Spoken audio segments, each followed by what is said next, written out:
India achieved independence in 1947, and with independence, the new country with its ancient civilization inherited problems as vast as her size.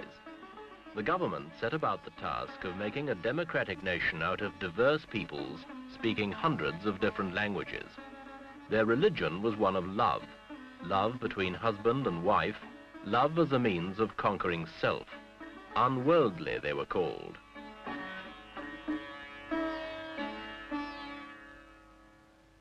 But they were united in their patriotism for Mother India, and some of India's harshest problems began to yield. One problem, the most serious, did not. The problem of Muslim versus Hindu, of Pakistan versus India. This week, Echo looks at the dangers of the confrontation between India and Pakistan.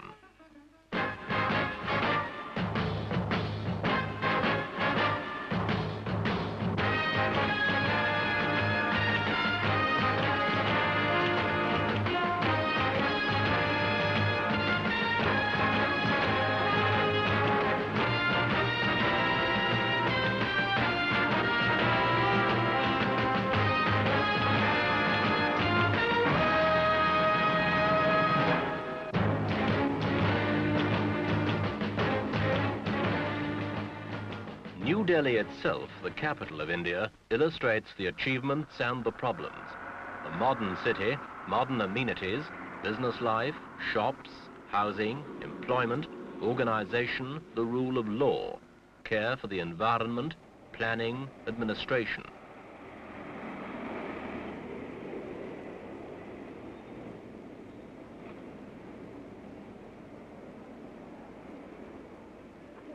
The old ways of life are coming to terms with the new. Overpopulated still, but India has made headway in controlling a disastrous rise in the birth rate. Indian farmers are taking to new ways. Miracle rice and wheat are beginning to feed the stomachs of a country that contains nearly 15% of the human race. The effects can be seen. Things are better.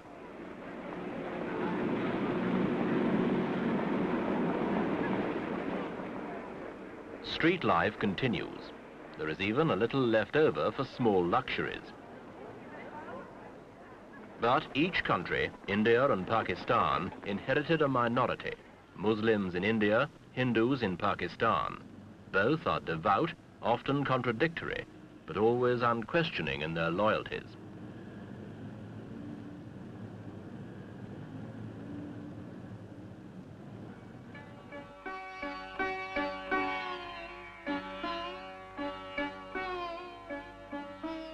The Ganges, the sacred river of the Hindus, contains along its banks the continuing history of Hindu architecture and of Hindu devotion.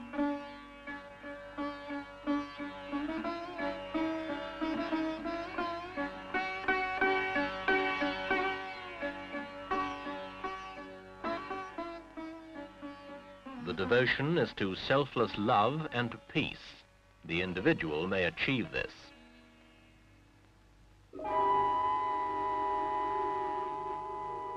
Others have war and hatred brought to them. A new terror has come. East Pakistan, where these refugees come from, rose against the West Pakistani government and declared a separate state, Bangladesh. The supposed domination of a government 1,000 miles away was resented by the East. West Pakistani forces were ordered to take over. Muslim fought Muslim. There were scenes of indescribable brutality. Little mercy was shown. These refugees, old men, the sick, women, children, the dispossessed, fled over the only border that was open to them, into India.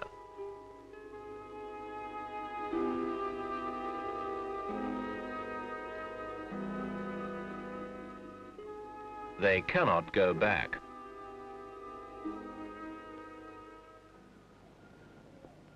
The insurrection in Bangladesh continues. These are highly trained professional soldiers. They wear the uniforms they wore as Pakistani regulars, minus the rankings. If captured, They are under automatic sentence of death. They are fighting for Bangladesh. West Pakistan is anxious. Bangladesh guerrillas sank 4 Pakistani supply vessels in 1 week. Reports indicate little cooperation from the East Pakistani people. West Pakistan suspects Indian influence, even penetration by spies and agitators. The Pakistani government fears India may try and settle old scores, Kashmir, various border clashes, by occupying East Pakistan and setting up a puppet Bangladesh regime. Pakistan's President Yahya Khan keeps his eyes on the Indian border. Well, I'm watching it with great patience. And I'm warning the world that if they have any idea of taking a chunk of my territory in East Pakistan and think this is not war, let me warn you, and I warn the world, that this will mean war, an overall war, which I hate, I don't like. But for the defense of my country, I must then fight an all-out war. And that will mean war here in West Pakistan. How close are you to war with India? Very near it. In India, support for Bangladesh stems from hopelessness in the face of over 8 million refugees, Calcutta alone accepting 250,000 in 48 hours, and the wish by a minority to invade East Pakistan, return the refugees, and avoid an almost insuperable problem for India herself.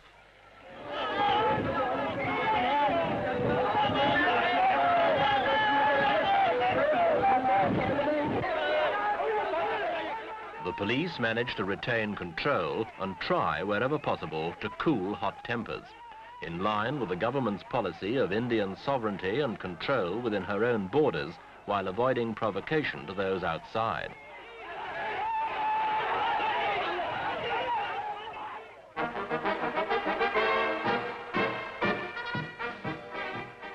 But if the situation gets out of hand, the Indian army is more than an exercise in skilled horsemanship. This army derives, like that of Pakistan, from the British Army. Like the Pakistanis, it uses the same drill, wears similar uniforms, and it is as well trained and equipped.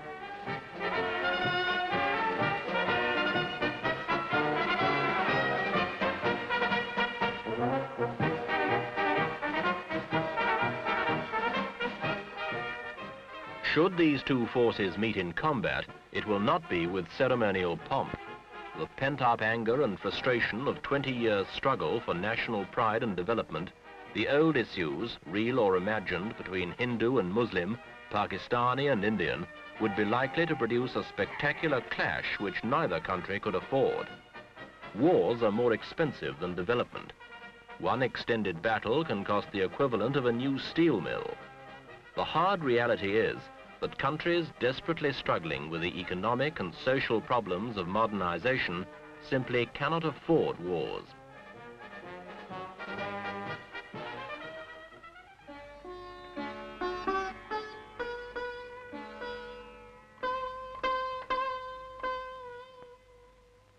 Civil war in East Pakistan, crisis in the subcontinent. The tension has spread. Allies of the two countries have tried to intervene. The signs have been ominous. Alongside modern technology, however, there remains patience, perseverance, hereditary skill. These old virtues may yet shape a new world.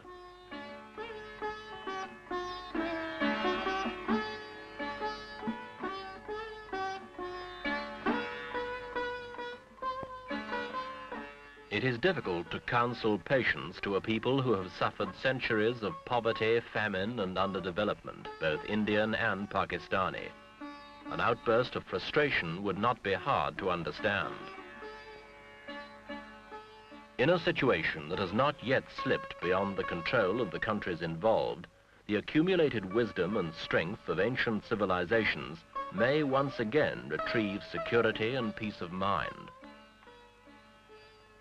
The ability to adapt and endure has been proved over thousands of years.